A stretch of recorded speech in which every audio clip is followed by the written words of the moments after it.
You for listening to the Tectonic Takes podcast. With me, Ivan Ornelas today, we got Devon Belay and our guest who covers the Vancouver Whitecaps and is a big-time fan, Angelo Zarra. Angelo, how are you doing today? I'm doing not too bad, guys. A little cold up here north of the border here in Alberta, Canada, but I'm doing all right and doing all right after a so-so weekend for the Whitecaps, and yeah, ready to rock and roll with you guys. I would settle for a so-so weekend for the Earthquakes. That's not quite what we got. Devon, how are you doing? Doing good. Just came back from a rainy spell, so looking forward to the light after a dark and gloomy couple of days. All right, yes. So we've all have experienced the full force of MLS after these first 2 weeks. We've all been doing some great projects and great ideas. I know Devon's got a very exciting development with his Messi card. So tell us a little bit how that went. Yeah, so Abram and I, obviously, as you guys may have known, pulled a 1 out of 5 Messi card on stream on the Tectonic Takes Instagram. So I posted it on eBay. I got it fully PSA graded. Someone reached out to me. We started talking on Instagram. We were debating what prices. He actually offered a full card trade, and I said no. I want full monetary value on this thing. So we talked back and forth, and we managed to get it up to around 3,500. So the deal just closed about 5 minutes before this podcast just started. So if you see a smile on my face, that is exactly why. So yeah, no, it's so far a great day. Absolutely. We're really happy. It was a momentous occasion. It's one in a, however long moment for that to happen. And really glad it had a happy ending and going to a very worthy owner for sure. So, for me, my MLS coverage so far since the last podcast that we did covering the preview for the FC Dallas game, been working on revamping my MLS data document for 2024, which has been a very useful resource for keeping up to date with everything that goes on in Major League Soccer. So if you're interested in that resource, feel free to reach out to me in my social media. I'll plug it at the end of the podcast. And I'm just happy to help MLS fans feel up to date with what's going on, and also just to make sure that we're on top of things as much as possible here when we record. How are things been for you, Angela? What have you been up to lately? Yeah, on the soccer side, I just started with a new company, WSN Sports. They're just a sports betting website. They cover it all from hockey, NBA. I'm doing more actually Liga MXs than MLS. I'll be covering for Charlotte MLS since online gaming and all the legalization has been legalized in North Carolina. So we'll be focusing a little bit more on Charlotte FC, and then just covering the weekend action in Liga MX. So I'm looking forward to that. It's a new challenge. I lightly followed Liga MX. I'm not going to lie previously to this, but now getting more into it, it's another league to add onto the list of following hardcore now. Yeah. Well, luckily, plenty of us here at the Tectonic Takes, primarily Abel, Abram, and myself, we follow Liga MX intently. So if you have any questions about that league, we're happy to talk to you. And that's very fortuitous that the other MLS you're starting to learn a lot more about is Charlotte, because that's who Vancouver opened their season against. Did you have a chance to go to the game? No, I'm currently in Calgary. I wish I was thinking about booking a flight to go out there, but it just didn't work out. So hopefully in the springtime I could catch my first Whitecap game in almost 5 years in person. So That'll be it's been exciting. too long. Yeah, BC Place is a beautiful stadium. For us FIFA nerds, we know it as one of the first, if not the first MLS stadium to arrive in FIFA since the removal of the then Home Depot Center a few years before then for LA Galaxy. So it's a great place to catch a game, and it was a very exciting time for soccer in Canada, of course, since they are in a good spot to perhaps get to a CONCACAF Gold Cup final if they can beat the United States, which will be a spicy game. Mhm. But more on that in just a moment. So, from what you were able to gather, what were some of the key points that you came away with from the 1-1 draw against Charlotte for the Whitecaps? Well, first thing, as they say, history repeats itself, and Vancouver, they're repeating herself again. It seems like the last two previous years, they've been off to slow starts to start off the campaign. In 2022, they only had 2 wins in their first 10 games. Last year, they had 3 wins in their first 12 games. So trying to get some wins early in the season has been a struggle for this Whitecaps team. The game itself, they looked like they were still at home. I don't know, doing what they were not. The game was Charlotte was taking the game to Vancouver for the first 45 minutes, and luckily somehow Vancouver Ryan Raposo saved them to go level the game 1-1 going into halftime, but it was completely all Charlotte in the first half. In the second half, I think Vancouver, they started to find their legs a bit. They found their rhythm in the match, and then I think Charlotte, being on the road, tough task flying from Charlotte all the way across continent to Vancouver, they were just, hanging on for the points. So I think that allowed Vancouver to go into the game and uh, absorb the pressure. But Vancouver, in the end, they just couldn't find a way to get it done and settle for a 1-1 draw. And I think it's been since 2018, Vancouver hasn't won a home opener. So another year, yeah.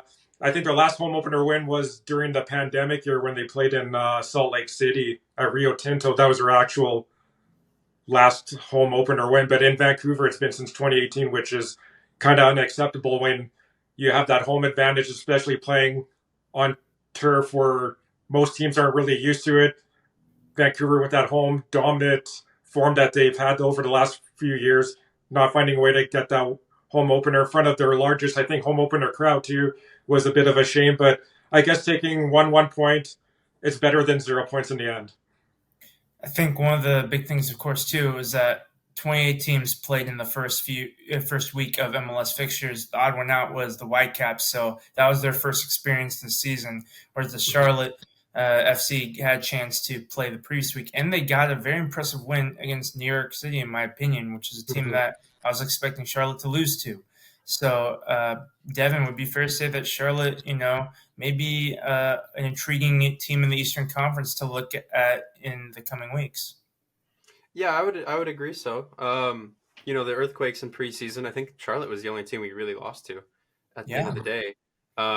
So the fact that, these new acquisitions that Charlotte got are making an impact, and personally I like their new jersey. So yeah, there's a lot to look forward to for Charlotte FC in the Eastern Conference. Yep, you're on the money with the new acquisitions making an impact. Yuri Tavares scored the goal for Charlotte, assisted by Breck Jagger. So the new signings paying dividends for Charlotte, while some of the more trusted Whitecaps players responded in kind, with Pedro Vite providing the assist for Ryan Raposo. And we could talk a little bit about the Vancouver Whitecaps lineup in this game. So we had Yohei Tako in goal, Javane Brown, Renko Veselinovic, and Tristan Blackman, the back three, Alessandro Schoff and Ryan Raposo on the wings, Andre Kubas and Pedro Vite in the middle, and then the front three of Demir Kralek, Brian White, and Ryan Gold. And then the subs that came in 67th minute, Berhalter and Fafa Picault. 78th minute was Martins and Ahmed, and then Levante Johnson with the late cameo. So, how are you feeling about this squad right now, Angelo? Uh, in the offseason, I was a little less sad to see Julian Gressel go. Yeah. That's an MLS veteran. He's one of those guys, kind of, you wouldn't say sucks to lose, but it's a void to fill in, especially in MLS.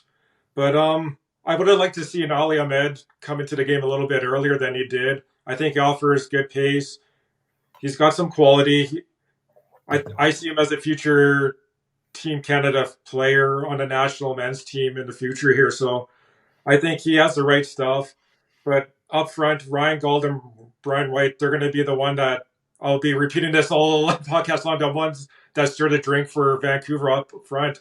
They're the ones that create the offense. And if they're not going, then Vancouver's depth, like with their throughout the rest of the roster, it's pretty thin for finding goal scoring contributions. So I think Ryan Gold, Brian White, I think they looked okay.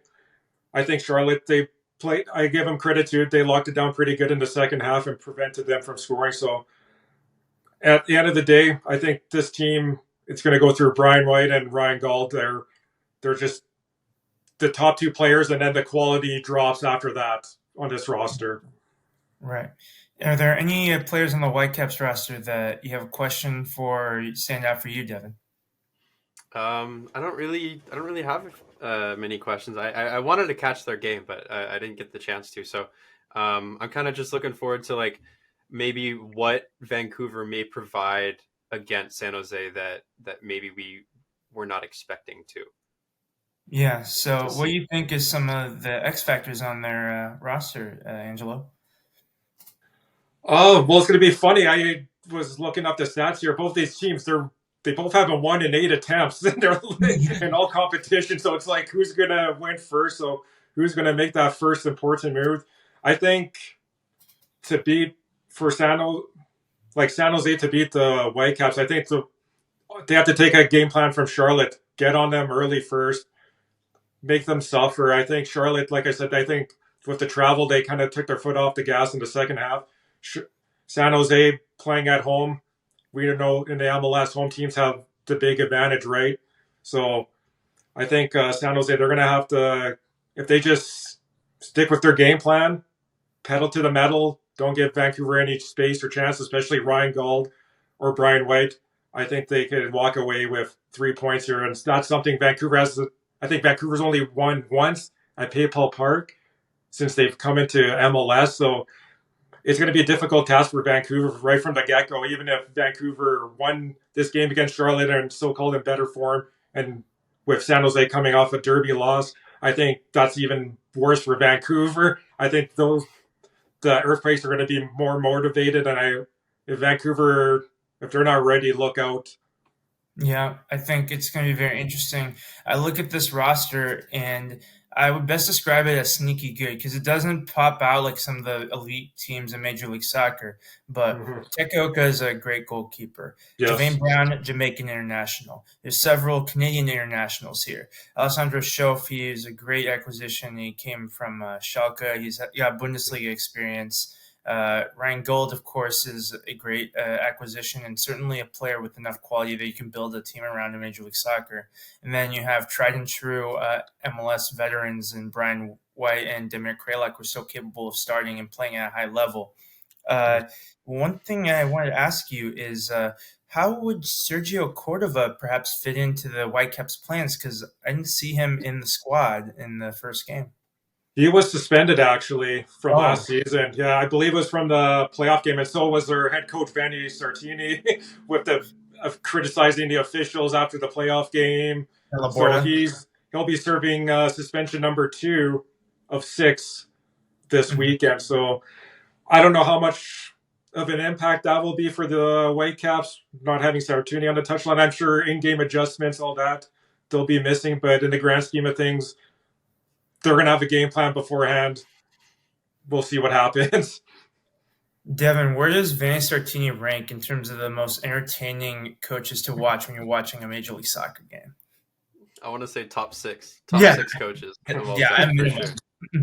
he's so Minimum, yeah, animated. He's so passionate. Yeah. definitely.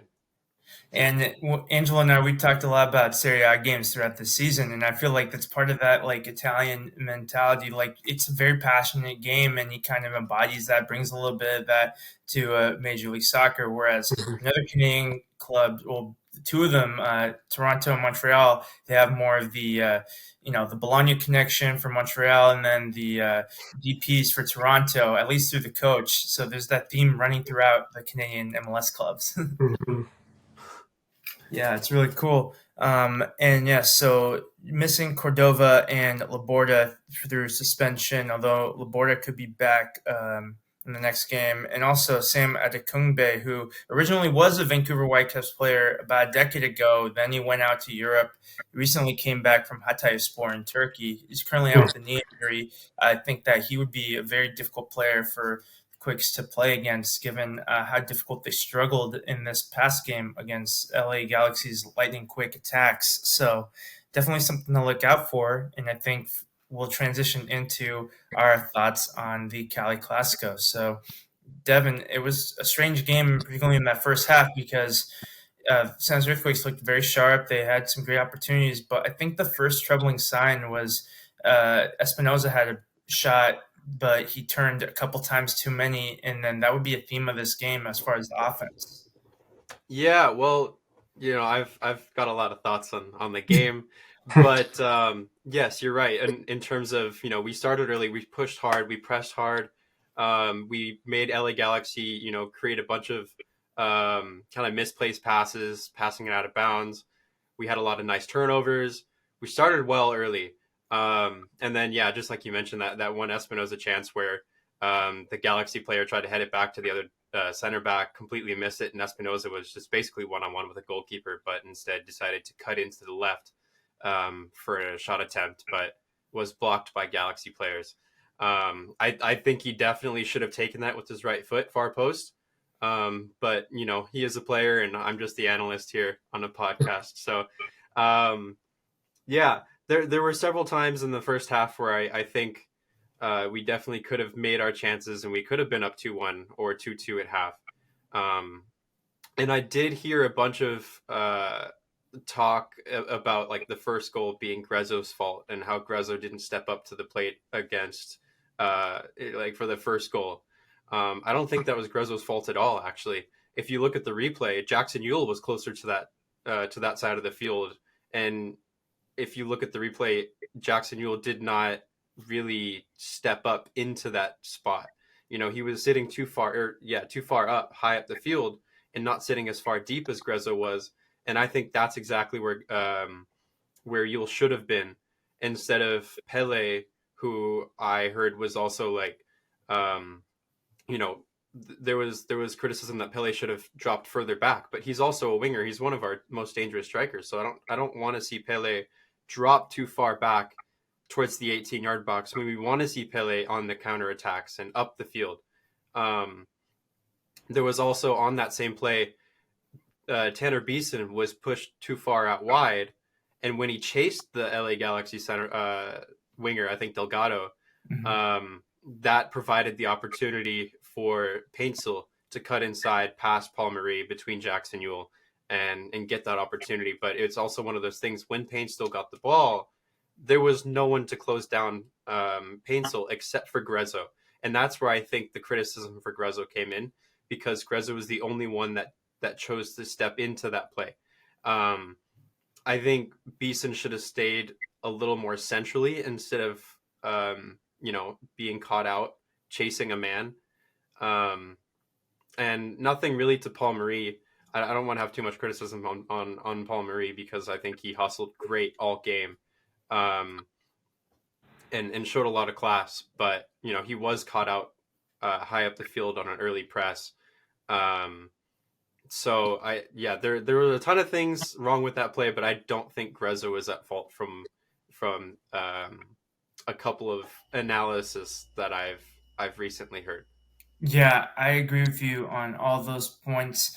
I think that it was a team-wide performance. I think everything just trickled down. I think the theme right now for the Quakes is that we need our big players to be playing consistently in a top level. And for all the good qualities that players like Espinoza and Grezzo can provide us, when they struggled, everyone else seemed to struggle a little bit, not necessarily attributing blame. That's just how I feel like the players responded. And we saw one of the reasons for struggle for Carlos Capo was that he picked up an injury at halftime, which Luchi Gonzalez confirmed it was a knock, and that's why he can't continue. That influenced that change there. So talking a little bit more about the squad, we saw Daniel in goal, Capo, Rodriguez, Beeson, and Marie in the back line, Grezzo as that anchor, Skane and Ewell on either side, Espinoza on the right, Bobasi up top, and Pellegrino on the left. And it was a goal that after LA Galaxy had really put it, in a really comfortable position for them, 3-0 up in their favor, that it was players off the bench that made an impact, which I find it a little frustrating, because last season, especially in the second half of the season, we couldn't buy a goal off the bench except for the few that Matt Buhapi scored. And then Now, 100% of our goals that have been scored so far this season, they were on the bench to start this game. Of course, Kikanovic started the first game against FC Dallas, but he was on the bench tonight. And this time, Bruno Wilson came in. He assisted Preston Judd, and this guy was built to score goals in Cali Clásicos, which is really cool. We hope that he can expand that into some other games right now, because I think Preston Judd provided the best opportunities for the Quakes in this game. And I think he was one of the few players that comes out of this game with their stock going up, right, Devin? Yeah, definitely. Preston Judd, now he's on the scoring end of both sides of a Cali Classico. One at Stanford and one now at the home opener for San Jose. Um, he played like an underrated role for the team in the second half, and I think I'd like to criticize Lucci on one thing, in that he thrives on talking about having a competitive environment within the San Jose Earthquakes, and he loves to show competitiveness within the squad, but he doesn't show that in the starting 11. Benji Kikanovic all through preseason showed a dangerous game. He scored 2 goals, was the goal scoring leader for preseason. Scored in the opener for the Earthquakes, but was also benched for the Cali Classico. So I just don't understand why we encourage such competitive behavior and yet not reward the players for providing that competitive behavior. So Benji Kikanovic, Preston Judd only scoring 2 of our goals, and I think I can speak for all Quakes fans. We're all expecting to see them on the bench versus Vancouver, and I'm personally not happy about it. Right. Yeah, based on performances, if we're going on merit, it's not without the realm of possibility to be like, hey, why don't we start Kikanovic and Judd? Let's see what happens when they play together. We can bring in Pellegrino while he's still adjusting to this new team off the bench. Maybe Abobasi, like Clay Thompson for the Warriors, even though he's been a nailed-on starter, maybe he needs to benefit from a game off the bench. So we can try to mix things up. Just because these players have these reputations and these resumes doesn't mean that they can't be shifted if it means let's try something new. Losing the first 2 games of the season, that should be the mentality going to this game. And back to Judd's role now on both sides of the Cali Classico, kind of reminds me of a player that's played for multiple Cascadia teams as a striker, Freddie Montero. So, Angelo, when a player like that ends up on your roster, it kind of makes you feel a lot of different things, such as, okay, finally, this guy that's been torturing my team, we get to have him, albeit he was near the end of his career, right? Mm-hmm. No, exactly. No, he probably one of my favorite players. Like even when he was on Seattle, that like I just quality. He was always fun to watch. I like Freddie Montero. I have no ill will against him. Like he could play for whatever TFC, a team I despise, and I'll still enjoy watching him play. Right, exactly. And I think that's in some ways that Vancouver Whitecaps fans and San Jose Earthquakes fans can connect, because we share this triangular rivalry, but it's really a very acute triangle in a way where, okay, Seattle and Portland take a lot of the headlines for Cascadia. And of course, El Tráfico is the big shining light right now among the California teams. But I think because of that, there's a bit of an edge to these teams, Vancouver and San Jose, where, hey, we have to play that much harder to get just a little bit more recognition. And it's going to take a lot of effort, of course, to kind of restructure those narratives. But we've seen some of these teams that can construct a roster a different way than their rivals or some of the flashier teams and can have success. I think a lot of teams are looking at the Columbus Crew as a team that, yeah, they had Luca Zelarayan and then they had to part ways with him. They brought in Diego Rossi, but they constructed their roster with a lot of great players, and they were able to make things work in a way that wasn't necessarily all the big names from Europe, but it was a very functional unit that they played it better than the sum of their parts.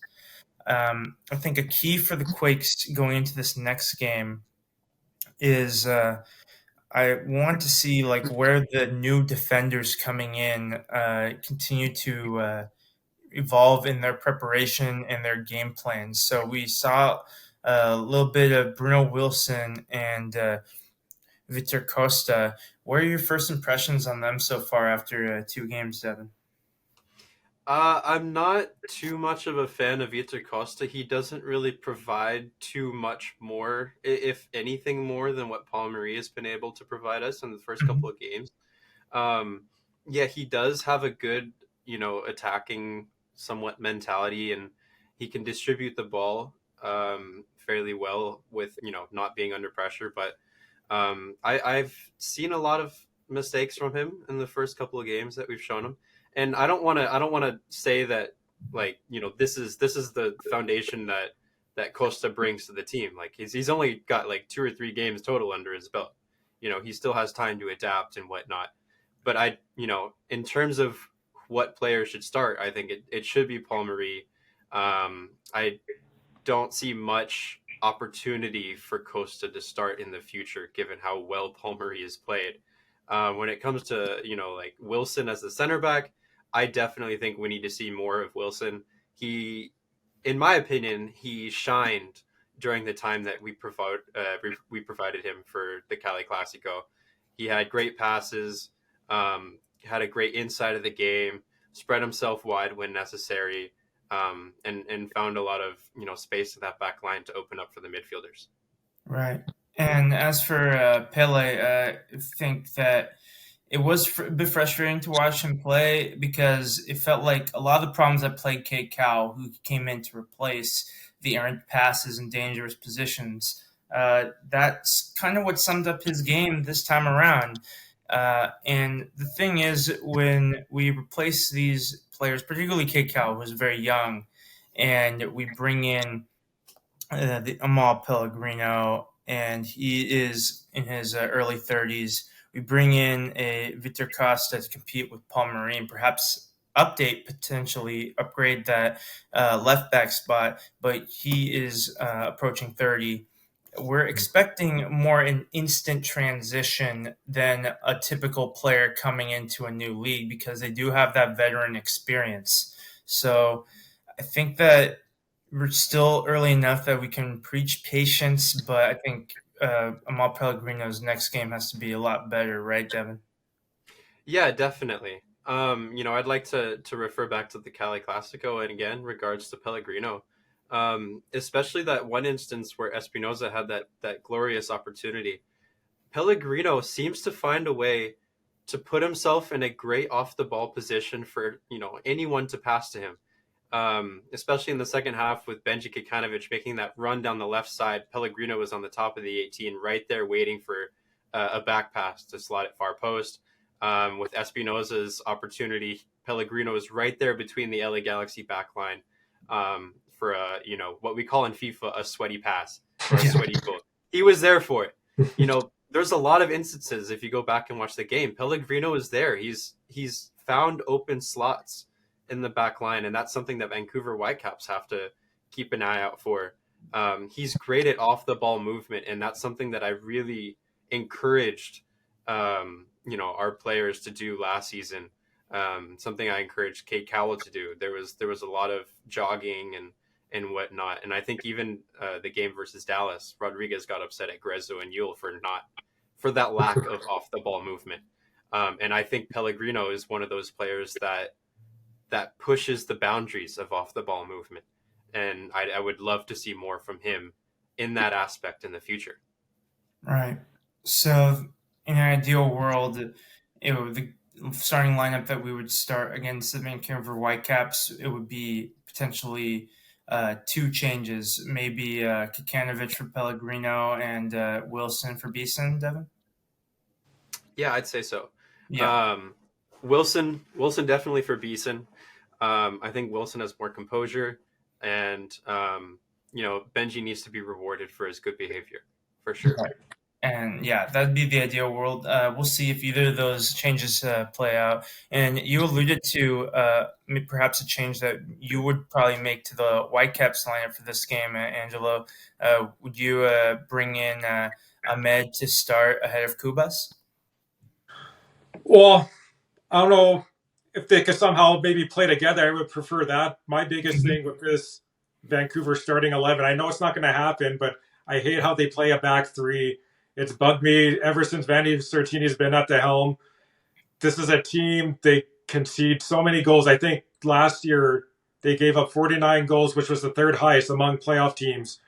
So obviously defense is going to make or break this team. And in the air, they've got beaten so many times on set pieces. I think they allowed 18 goals or something like that on set pieces or goals in the aerial. So that's a thing we have to look out for. So you guys were explaining San Jose bringing the pressure to the box.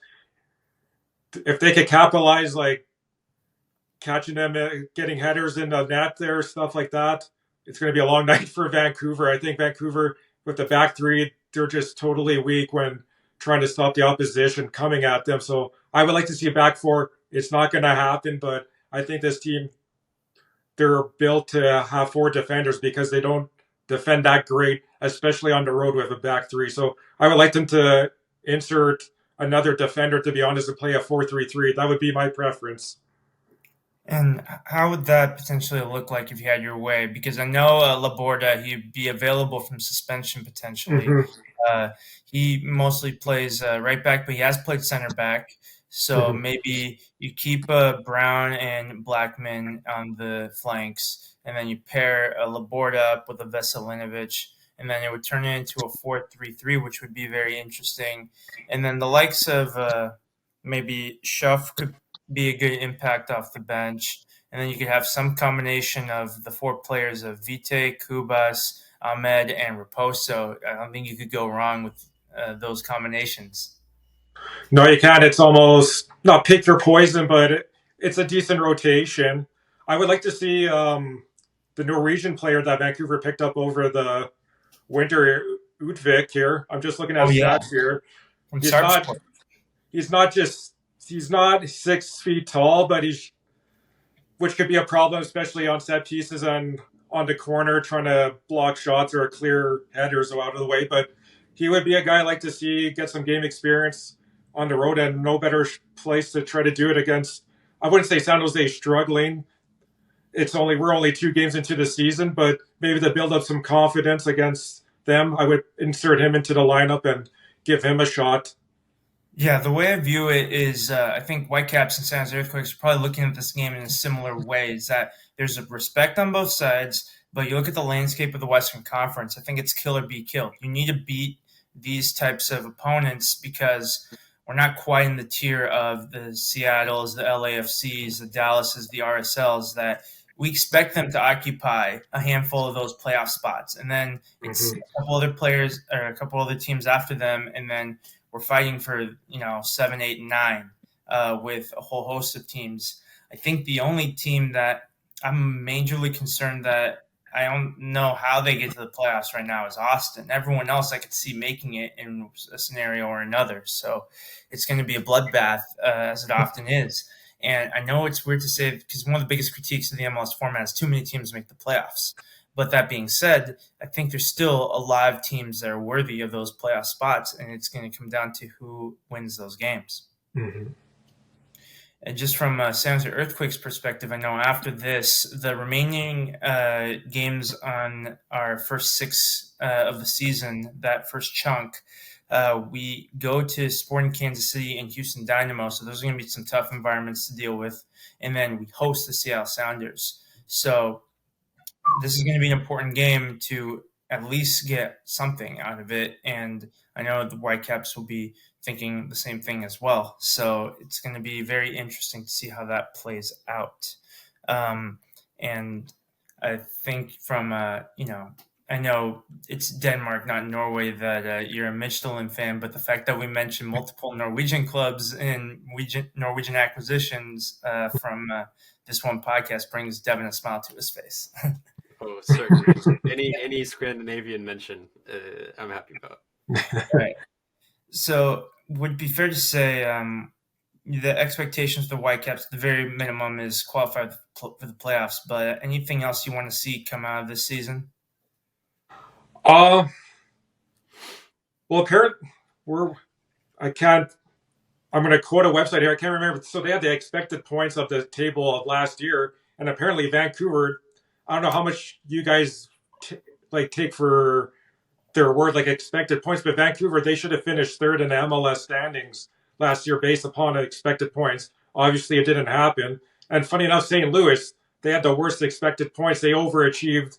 They were supposed to finish at the bottom of the league, but they finished at the top of the Western Conference. But that said, I would expect Vancouver to finish probably in that fifth place range, in my personal opinion. If that goes on two things. If they could fix their, like I said before, their set piece defense, they're going to get roasted if they haven't fixed that, especially against this team. So if they keep conceding goals that way, they're just going to tumble down the standings. And their slow starts, like I mentioned, last year they started the season 3 wins in their first 12 games. I'm just looking at their schedule now. After San Jose, they're in Dallas, which is not going to be an easy fixture. Then they host Real Salt Lake. They're a tough team. Portland, Toronto, LA, and then they're in Seattle. Like, I'm looking at their schedule now. I'm trying to figure out where they're going to get 3 points. So they got to find a way to get 3 points here to, I wouldn't say to save their season, but to meet my expectations. But I think at the bottom minimum, you're correct. I think playoffs is the bare minimum goal for this club. And if they don't make it, I think Vandy Sartini's gone. Some heads will roll, and it's a new cycle, and we start over again. Yeah, I think we're going to see a little bit more of that as we talk to more people from different clubs. That with 18 out of 29 clubs making the playoffs, if you're the manager of a club that you made it the playoffs the season before and you don't, and there's not like an injury crisis, there's going to be a lot of questions asked for you. And of course, it's not a vacuum. Everyone's trying to improve. So no matter how better you get, that doesn't necessarily mean other teams can't also get better as well. But it's still very tricky, and it's a cutthroat nature of Major League Soccer and soccer in general. So while we think about some of our key battles and aspects we're looking for this fixture, let's also take a broader look at the MLS lineup for this upcoming week. So the week 3 starts off Saturday, March 9th with 2 games at 11 a.m. Pacific time. First one is New York City versus Portland, and then the second one is Toronto versus Charlotte. So considering your recent affiliation with Charlotte, you're probably going to be focusing on that Toronto-Charlotte game, huh? I am, yeah. I already locked in my bets. I think Toronto can pull it out. I like the way John Herdman has got Toronto playing. They look like a revamped squad. It's amazing the confidence that he's instilled in his team. And if he could do what he did with Team Canada and rejuvenate, a struggling squad, I think TFC are bound to be a playoff team. And then I'm sure you guys saw the highlights there of Insigne's crazy goal there against New England there. Yeah. I'm not saying Insigne is back, but if his head's in the game and Herdman can give him the confidence he needs, I think Insigne is going to have a decent year. I expect double-digit goals from him. Yeah, Charlotte again on the road. Like when I bet on MLS, the first thing I'm looking at is who's the home team and who's the road team and how much travel, right? And Charlotte traveling from Vancouver all the way back to another time zone, Eastern Conference time zone now, which is their normal time zone, but just traveling across the country again here. I think their fatigue's going to catch up to them. And for a team, Charlotte, they finished with the 19th best away form last year. And this year, and getting a point in Vancouver, I think, not a miracle, but it was just one of those games where they played well, got a point. I think TFC, I think they're going to be fired up for their home opener. So I'm giving the edge to Toronto now on Saturday morning. Yep. Devon, out of those 2 games, which one would you like to start your Saturday off with? Ooh, I'm gonna have to go with the team here, but Toronto. I kind of like their look for this season. I know they had a horrible last season. They're pushing really hard to redeem themselves. If there's a game to look for energy, for spice, I think Toronto's the best bet. Yep. Looking at the 4:30 slate after that, there are 5 fixtures on offer, and the one that stands out to me the most is Philadelphia Union hosting Seattle Sounders. I think these are 2 perennial cup contender teams. Seattle Sounders, of course, have gone all the way a few times, but Philadelphia Union, they've probably been the best team to have yet to taste that Cup success so far. So at least within the last 5 years, anyway. So we're going to see how they look against this really stern test there. And then, of course, at 7:30, there's going to be our game there. If it weren't for the San Jose Vancouver game, I think LAFC versus Sporting Kansas City as well would have been a very interesting game there. I'm sure that was probably the biggest surprise, not necessarily that Real Salt Lake won, but that they won by such a big margin. But how do you think LAFC will fare? You think that there's a good chance they can make it to the MLS Cup again, Angelo? Oh man, they've been. It's so kind of. I know Seattle and Toronto. They had their spell in 2017, 2018, and 2020. There, Mhm. going to the MLS Cup final. Like, it's kind of rare for MLS teams to repeat and go back to the big dance. Yep. Well, they're going to have their home field advantage for sure. They're going to have the nice weather. They're not going to be playing in snow. They can't complain about the weather this time. They can't Yeah, use it they as an excuse. cannot. No So snow no, in Mexico if they were at home. yeah, there's no excuses. LAFC, they're going to be a threat for sure, but I don't know. I always include Seattle. Seattle, they're just always that team that lurks around in the playoffs, and when you least expect it, they're in the final. So we'll I see. We'll think see how it goes. for the Sounders, they'll never finish this low in the Western Conference, at least with this current core, but they could finish like in seventh or eighth, and I could still expect them to be among the contenders to make it to the MLS Cup final because that's Mhm. just what they're built for. They've been able to have a lot of success in the playoffs in this modern period of MLS over the last decade or so. And then I'll tell you about the three fixtures that will be on Sunday, March 10th to close out the week. Uh, Cincinnati versus DC United, Nashville versus LA Galaxy, and Inter Miami versus Montreal. Devin, of those three, which one would be your top choice to watch? I like Montreal. I want to see what Montreal to do. One of my big guys is Victor Wanyama, and I always want to see him succeed as a Spurs fan. So they have a really nice jersey this year. I keep saying that for a lot of teams, but it's almost Quakes esque. White and blue with that little stripe down one of their sides. It brings us back to like the 2014 away kit. Um, but yeah, they have a lot of the same kind of vibes as Earthquakes, and I would love to see, despite Vancouver being a Canadian team and liking Vancouver a little bit, it would be cool to see Montreal kind of succeed in their own retrospective conference. All right, Angelo, of those three, which one would you like to watch the most? To me, it's almost a tie. Like, I'm with Devin here. Inter Miami, Montreal. That's the sexy matchup on Sunday. But even Nashville and LA Galaxy, just because Nashville, they have a couple Canadian and national players. Nashville, it seems like a fun. I don't know. I would love to take a road trip to Nashville one day and catch a game at Geodis Park there. It just looks beautiful. The atmosphere looks amazing. So I think Nashville, LA Galaxy, I think that'd be a fun, decent matchup.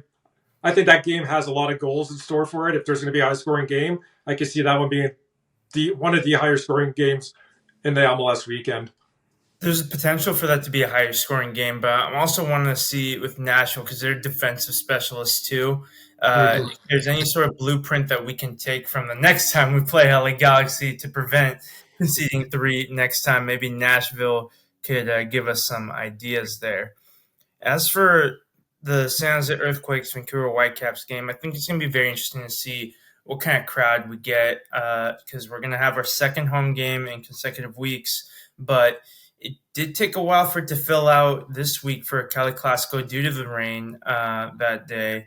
And also following a loss, I think a lot of fans will be discouraged a little bit, maybe a bit cautious before going back to another game.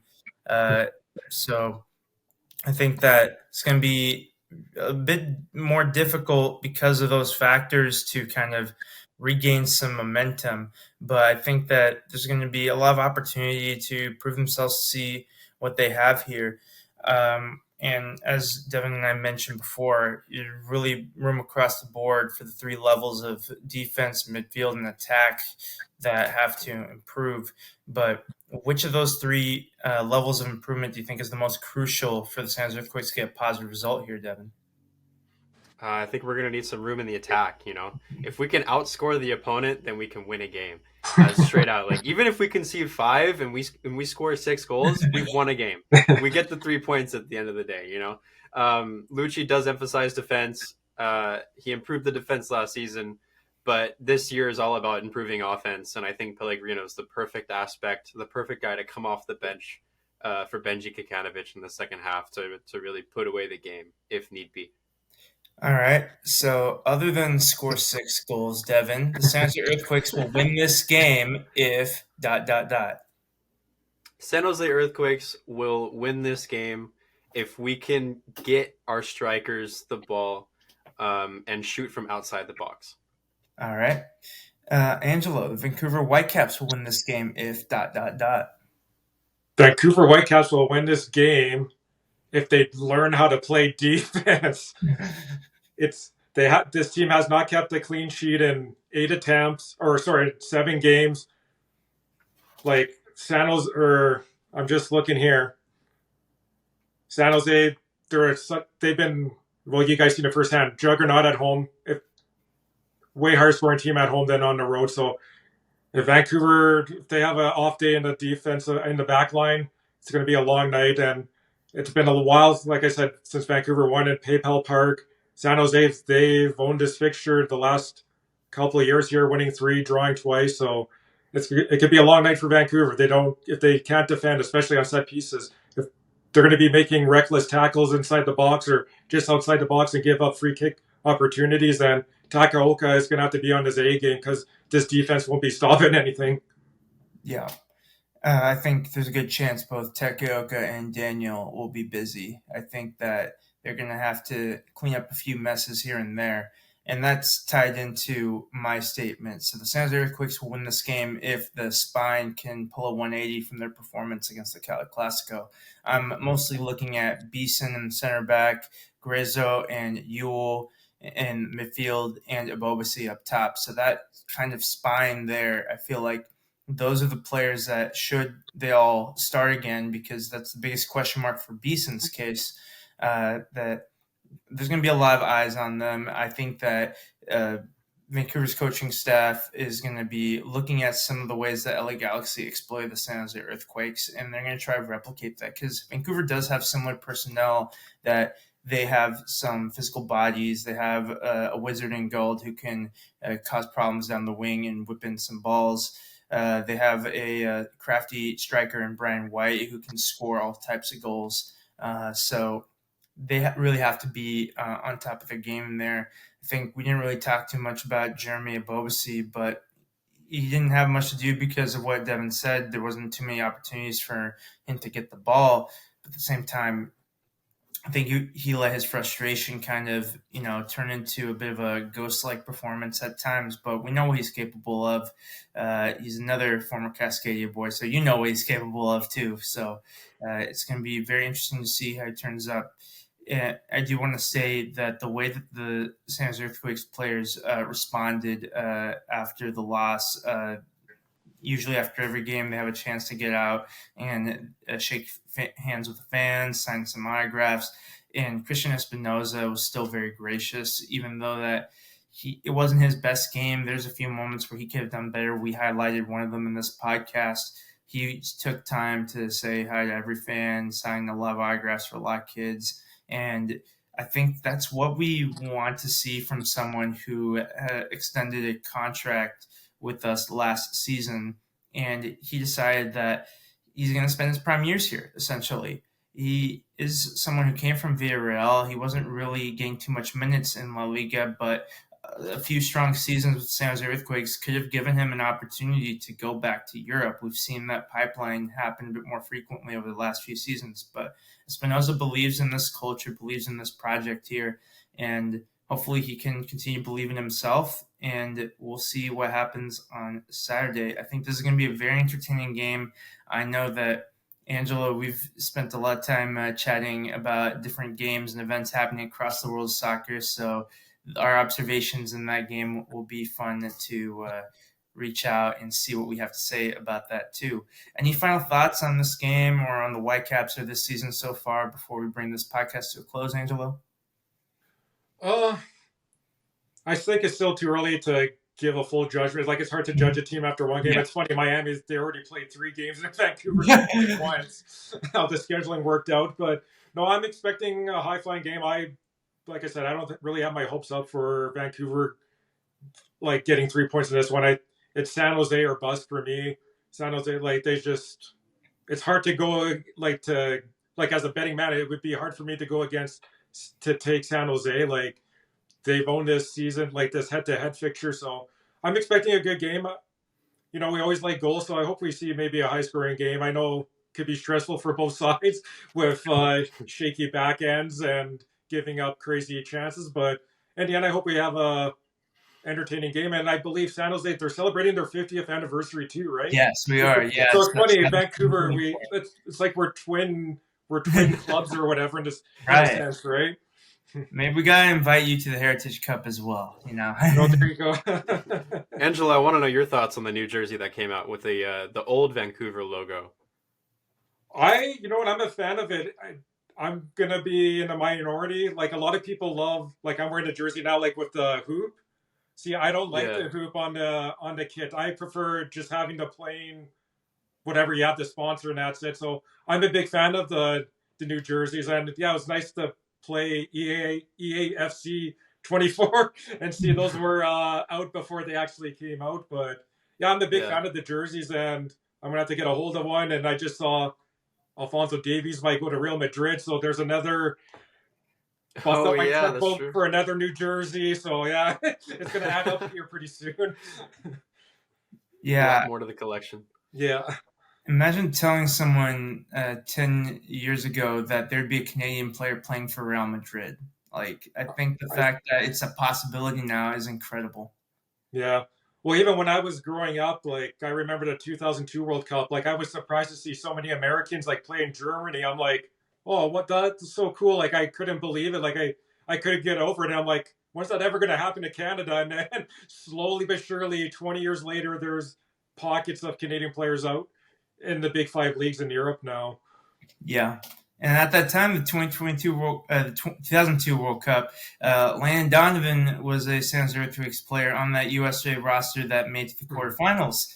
Dwayne De Rosario was also on that San Jose Earthquakes roster. So those are the beginnings there. The likes of Dwayne De Rosario and Adaba Hutchinson walked so this current generation could run. And of course, there's that Canadian team that made the World Cup debut for Canada in 1986. So it's a great foundation, and the two countries, Canada and the United States, forever linked through the game of soccer, through these opportunities to connect with each other. And it's been an absolute pleasure talking to you both, Devon and Angelo. You both have so much knowledge of the game. It's fun just seeing where your head's at, the way that you view these games and these opportunities. And it almost doesn't matter what league or what teams are playing. Like, we have some thoughts and we have some memories and some stories. And I'm glad we could share a little bit of that, what those conversations are like to our listening audience here, our Tectonic Ticks family.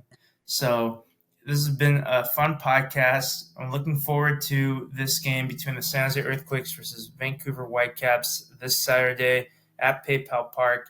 It's going to be an interesting game that, even if it's a little bit overlooked on the schedule for a lot of MLS fans, those of us who get to watch it, I don't think we'll be disappointed. And I know Quakes fans in particular, you're disappointed. I know we are with the Galaxy loss. No one ever likes to lose to their rivals. Of course, we're pissed. But I think because we were able to record this podcast a couple days after, we were able to see a little bit more clearly, be a bit more, not necessarily at peace, but it's in the past now. We reacted to that. We gave a little bit of our reaction here, and just 2 games down, 32 more to go in this 2024 MLS season. That'll do it for us for this podcast. Have a great rest of your day, night, whenever you're listening, and we'll see you soon.